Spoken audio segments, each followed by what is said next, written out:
Ikhwani rahimakumullah, alhamdulillah setelah sekian pekan kita libur, Allah Ta'ala memperjumpakan lagi kita semuanya di majlis yang insya Allah di sini disambungkan hati kita dengan Nabi Muhammad SAW.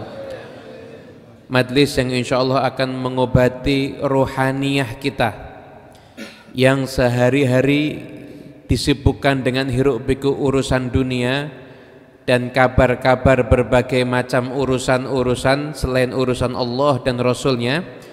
Maka di majlis yang semacam ini rohaniyah kita diobati dan disambungkan lagi kita semuanya dengan Sayyidul Wujud, yaitu Nabi Muhammad SAW.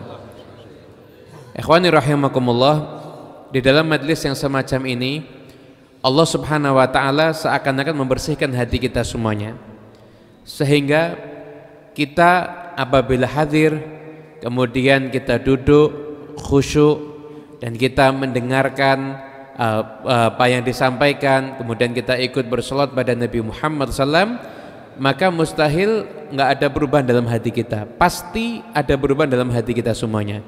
Hati kita secara otomatis dicuci dan kita berada di satu tempat yang didudukkan kita di sini bersama dengan orang-orang yang saleh. Nggak mau orang mencurahkan waktunya dalam maghrib wal isya untuk duduk semacam ini, kecuali memang orang dalam hatinya diberikan kebaikan oleh Allah Subhanahu wa Ta'ala. Salah satu bukti yang paling jelas adalah ketika ada seseorang yang wafat di dalam majlis yang semacam ini, pasti kita sepakat mutlak kita akan mengatakan wafatnya husnul khatimah. Karena itulah maka semoga Allah Subhanahu wa Ta'ala selalu menjadikan kita semua selalu tersambung dengan Nabi Muhammad SAW dan dengan majlis-majlis yang menyambungkan kita dengan Rasulullah Sallallahu Alaihi Wasallam.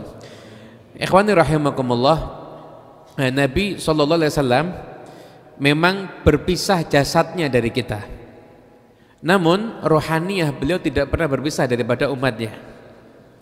Apabila Sayyidina Ja'far bin Abi Thalib yang setelah wafat ketika itu dalam perang Mu'tah, itu rohnya bisa mendatangi Nabi Muhammad SAW, maka apalagi rohnya Nabi Muhammad SAW tentunya memiliki kebebasan untuk kemanapun juga.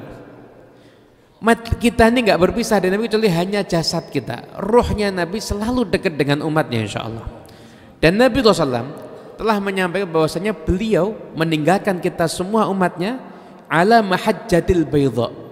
Kita ini diberikan tinggalan oleh Nabi jalan yang terang benderang, sampai dikatakan lailuha kana hariha, yang mana sampai ibaratnya di jalan yang terang benderang itu malamnya itu seperti siangnya.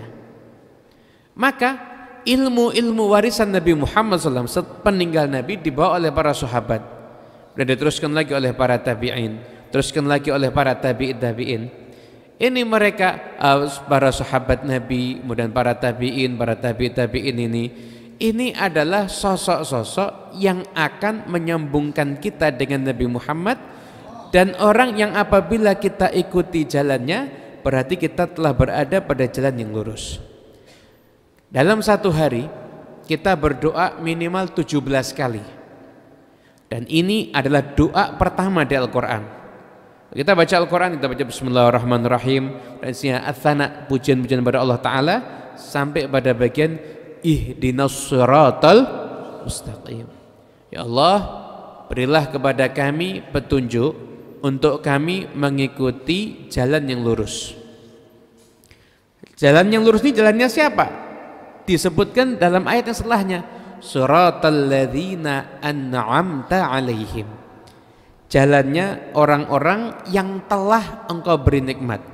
Artinya kita diperintah oleh Allah Ta'ala mengikuti jalannya orang yang telah berlalu. An'amta alaihim, Allah telah berikan nikmat kepada mereka. Allah Ta'ala telah tunjukkan kepada kita sosok mereka menjalani hidup dalam keadaan yang baik, sampai wafatnya pun dalam keadaan yang baik. Orang seperti ini kita ikuti jalannya.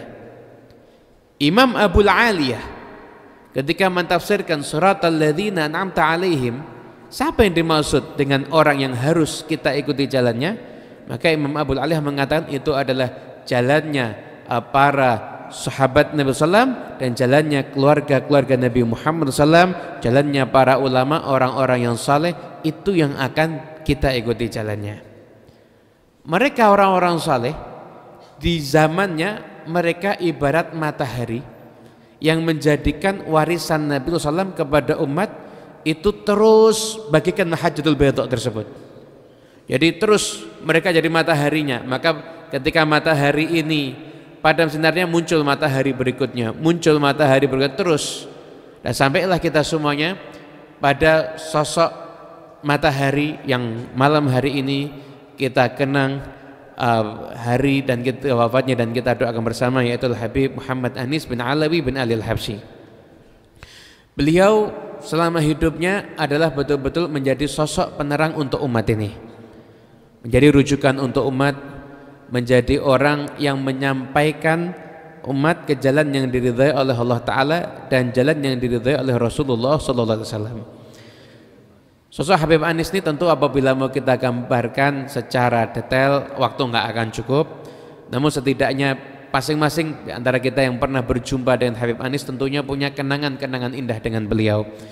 Namun yang untuk keterbatasan waktu, paling tidak ada 2 poin dalam malam hari ini yang akan kita sampaikan. Yang pertama, Habib Muhammad Anis bin Alawi Al-Habsyi, beliau itu adalah seseorang yang jiwanya, hatinya memiliki keterikatan yang kuat dengan kaum sholihin, utamanya datuk-datuknya, terus bersambung sampai ke Nabi Muhammad SAW.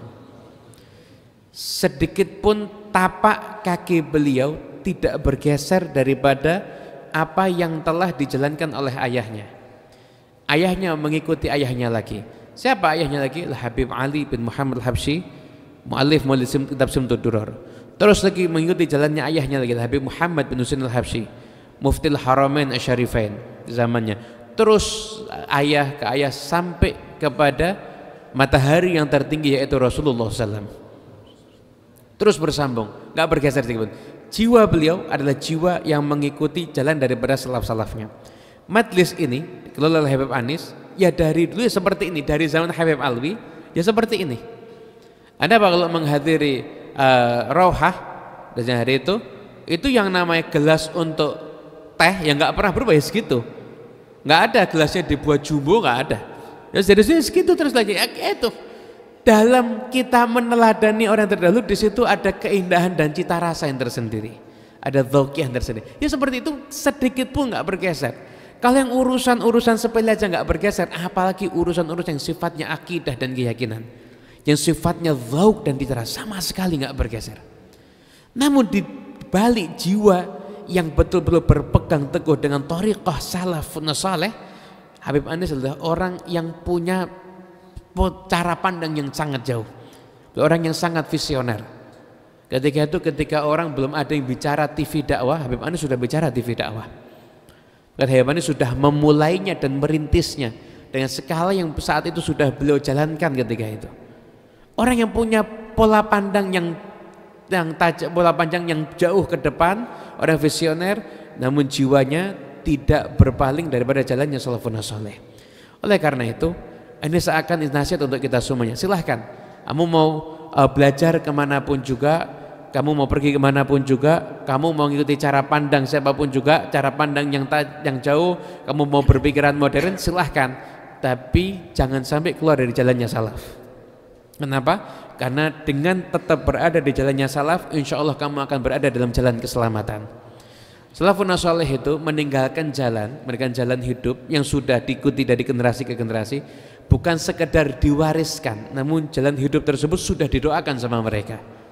Maka menempuh jalan mereka adalah ibarat kita semuanya mengambil bagian doa yang telah mereka titipkan di jalan-jalan yang telah mereka tinggalkan tersebut. Yang kedua, sosok Habib Anis adalah seorang yang berkhidmat untuk masyarakat dengan totalitas. Habib Anis ini dalam kondisi seperti apapun nggak pernah kehilangan senyumannya. Kondisi sakit, kondisi kelelahan, kondisi kecapean, nggak pernah kehilangan senyumannya. Kenapa? Karena ingin selalu menghadirkan kepada umat yang terbaik. Beliau dalam urusan menjamu tamu luar biasa. Ini jamuan-jamuan yang biasa diadakan kalau ada acara haul atau ada acara Khatmul Bukhari, acara semacam ini. Ini Habib Anis kadang-kadang beliau ngecek langsung ke dapur untuk memastikan agar jamuan tersebut betul-betul yang terbaik yang beliau berikan untuk tamu yang hadir. Siapapun tamunya yang telah hadir kemudian duduk bersama dengan Habib Anis, pulang yang dibawa dalam pikirannya, dia akan mengatakan dalam hatinya, saya adalah orang yang paling dicintai sama Habib Anis. Karena begitu totalitasnya Habib Anis di dalam memuliakan tamu-tamunya. Kemudian beliau pun juga memberikan teladan pada umat ini semuanya untuk sebisa mungkin berkontribusi yang terbaik untuk dalam urusan sosialnya.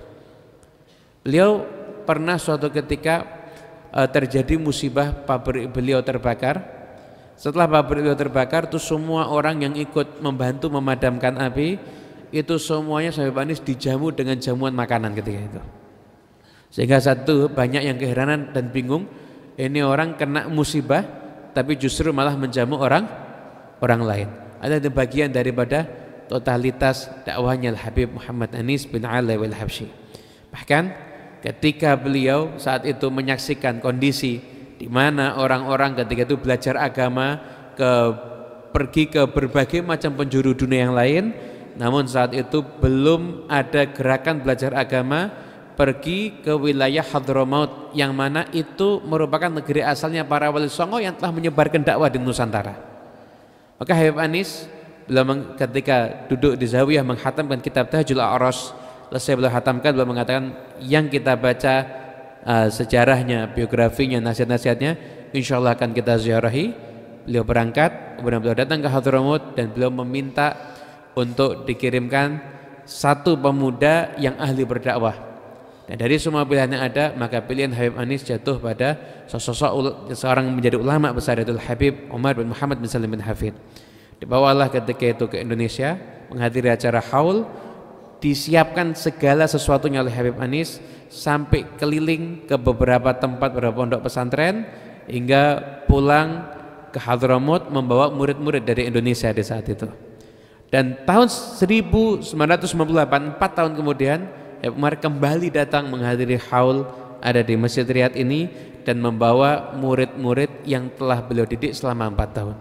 Tersambungnya lagi antara generasi belajar ilmu dari yang ada di Indonesia ini dengan Hadramaut, negeri asal para wali songo, itu dirintis dan dimulai karena jasa Al-Habib Muhammad Anis bin Alwi al-Habsyi.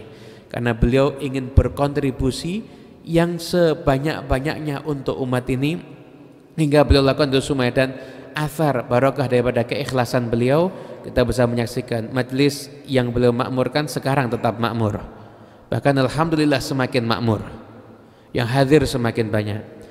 Tokoh-tokoh yang dulu beli sejak muda, yang dari mudanya itu dibimbing oleh Habib Anis, sekarang menjadi tokoh-tokoh yang menjadi orang-orang yang bermanfaat ada di tengah-tengah masyarakat. Dakwah-dakwah beliau selalu tersebar. Ini barokah daripada keikhlasan Habib Muhammad Anis bin Alwi bin al-Habsyi. Semoga di malam hari ini beliau mendapatkan bagian daripada doa-doa kita. Semoga Allah Ta'ala jadikan kita semua bisa meneladani beliau, bisa berjalan di jalan beliau, bisa menempuh jalan beliau, dan insya Allah kita semua bisa selalu menjadi anak, cucu, murid dan siapapun yang selalu menyenangkan hati beliau, insya Allah. Amin amin ya rabbal alamin. Wa afu minkum.